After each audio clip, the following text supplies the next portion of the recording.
Good evening and thank you for joining us. The Ontario Provincial Police and Anishinaabe Police Service are investigating the death of an infant in Poplar Hill First Nation. On Tuesday, the OPP's Criminal Investigation Branch was called to investigate an infant in medical distress, and they were later pronounced dead. The investigation is ongoing, with no belief there's threat to public safety. Meanwhile, a separate OPP death investigation dating back to November has led to an arrest. An Edmonton man has been charged in connection with the death of Kathleen Desmoulin, a 41-year-old of Long Lake 58 First Nation. As a result of the investigation, 31-year-old Gurmeet Singh has been charged with failure to stop at an accident resulting in death. Singh was arrested in Saskatchewan earlier this week and was scheduled to appear before the Ontario Court of Justice in Thunder Bay today. Closer to the city now, where there was a serious collision late yesterday afternoon on the Thunder Bay Expressway. It happened at the Harbour Expressway intersection just before 6 p.m. Two vehicles at the scene had significant damage, including one that appeared to flip and end up on its side. The collision closed the highway westbound between Harbour and Oliver Road for about an hour. Thunder Bay Fire, Police, and the OPP were all at the scene of the crash. There's no word at this time on any injuries. Residents made their way to the St. Ignatius High School field today for the 30th annual Walk for Alzheimer's. The event helped raise awareness and funds for those living with Alzheimer's and dementia in Thunder Bay. Jessica Clement reports. The St. Ignatius High School field was packed on Saturday as residents came out to walk in honor of the thousands of individuals living with Alzheimer's and dementia in Thunder Bay. We are here raising awareness for the community and to support individuals living with a diagnosis of dementia in Thunder Bay and the community. Pamela Gary, Executive Director of the Alzheimer's Society of Thunder Bay, notes that the 30th annual Walk for Alzheimer's event looked a little different as participants walked around the high school's track. They were able to walk as many laps as they wanted to within the hour, with 7 laps being the equivalent to the typical 3-kilometer walk. This year's walk also featured some entertainment, with buskers along the side of the track playing music for the walkers.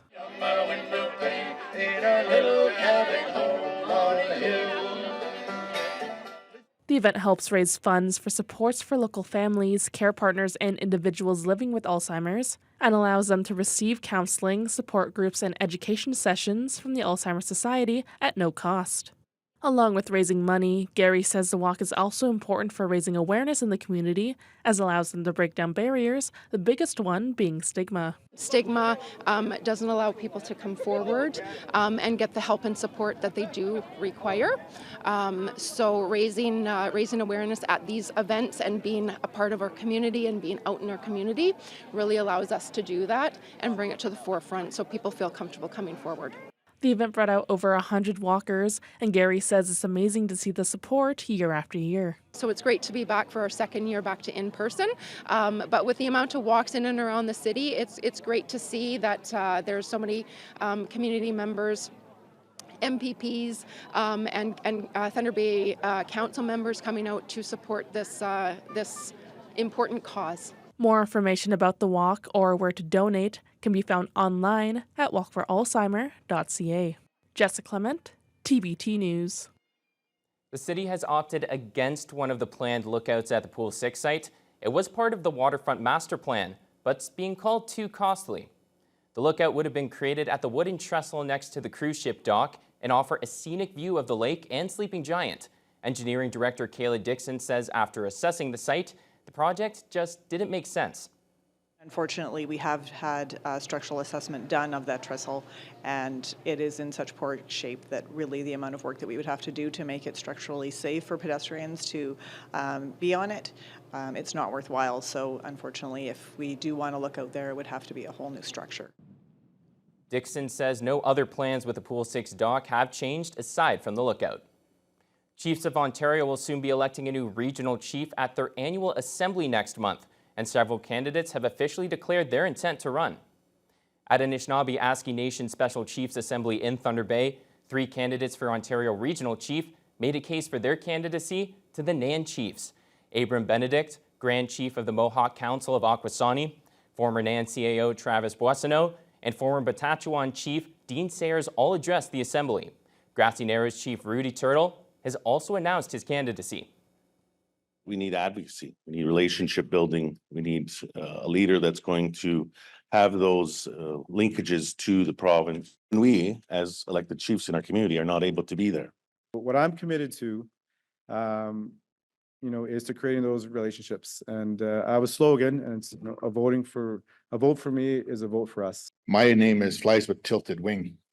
My job is to look at the world from a unique perspective to give our people, because we get kind of complacent, we get stagnant, and we always got to be open to thinking outside of the box. I've lived in the community. I lived on reserve. I understand the concerns people have. I know the issues. I've been in front line of protesting and speaking up for people. Current Regional Chief Glenn Hare is also expected to run. The final candidates list will not be official until the day before the election, which is scheduled for June 11th to 13th. We'll turn now to the conflict in Ukraine. Another Russian airstrike has hit the nation, which is waiting for long-promised air defense systems from Canada. CTV's Colton Prale has more. A mess of rubble and steel is all that's left of this hardware store in Kharkiv. At least 2 people were killed, dozens injured in the latest Russian airstrike targeting the eastern border city. There was panic everywhere, this man says. Saturday, lunchtime, there were many people. President Volodymyr Zelensky now repeating his calls to allies to help bolster Ukraine's air defense capabilities. Today, I am announcing In January of 2023, Canada committed to delivering Ukraine a $400 million air defense system. 16 months later, it still hasn't left the United States. I think the Western world should get some guts. I'm sorry for being this emotional, but I just see the people die in Kharkiv every day. In a statement, the Defense Ministry pointed to delays in the American production of NASAMS, noting Canada has added an additional $76 million in funding to a pool aimed at bolstering Ukraine's air defenses. The attack comes just weeks before a peace summit, hoping to end the 27-month-long conflict. A summit Russia has yet to commit to attending. Putin says they've never refused peace talks, but they must not be resumed on the grounds of what only one party wants. Ukraine has created a 10-point proposal for peace that has slowly gathered more international support over the last year. One of the biggest issues holding back previous peace negotiations is where to draw future borders. Neither side has been willing to make any concessions as Russia looks to annex even more territory from the European nation. Colton Prale, CTV News, Ottawa. Back here in Thunder Bay, where Sergeant and Son Funeral Home continues to mark an entire century of care with a 100th anniversary open house this past week.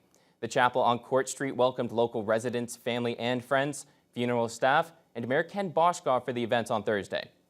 Speeches from the 2 brothers, Greg and Michael Sargent, as well as the mayor, were part of the celebration of the major milestone. There were also tours of the facility and live piano music accompanied with light refreshments. Guests at the open house had a first-hand look as a commemorative plaque was revealed. It was presented by Boschkoff to honor the century of care by the Sargent family. The brothers spoke about this very special day. It's more emotional than I thought it would be, honestly. What a great day. So many people showing up, old family friends, people we've served from a long time ago. We've been blessed to serve sometimes generations of families, and we saw a few families today that we've seen them for multiple generations. It's amazing.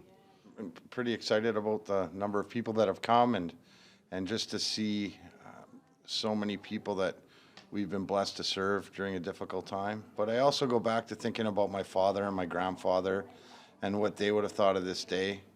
I didn't know my great-grandfather, so I can't really speak to him, but I think they would have been very excited and happy to see, the way things played out today. And the Sargent brothers also expressed their gratitude to the community, saying they've been honored to be the latest generation of sergeants to serve local families during their times of loss. Residents had the opportunity to shred their legal documents today while raising money for a good cause. The Thunder Bay District Crime Stoppers held its annual shredding event to help combat identity theft. All morning and early afternoon, the Intercity Shopping Center parking lot saw hundreds come out to shred their documents for a donation to Crime Stoppers. The money raised will be going back into the nonprofit organization to help fund its various programs, including its community awareness program. Chair Soledad Nichols says they never have a specific fundraising goal, but always appreciate the community support. Oh, the support was great. Every year, the community is looking forward for this event. Even few of them asked, are we doing it again? I said, no, it's still until next year. So every year we have good turnout, and they are really happy and what we are doing, and they also support Crime Stoppers in their programs. And we're now joined by sports anchor Nev Van Pelt. And now, Nev, everyone in Thunder Bay's got their eyes on the PWHL final when we have a local girl absolutely dominating. Yeah, Michaela Cava has been electric so far in the playoffs. Maybe making her way up to a playoff MVP. We'll see. But we'll have the highlights of Game 3 after the break.